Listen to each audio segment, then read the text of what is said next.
यो रड काट्ने छु। यो रड काट्नुको लागि काटिङ व्हिल फिट गर्नुपर्छ।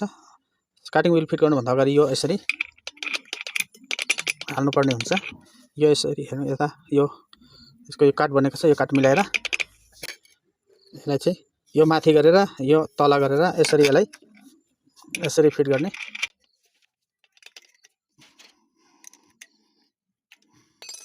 यसलाई यसरी अन गर्नुपर्छ।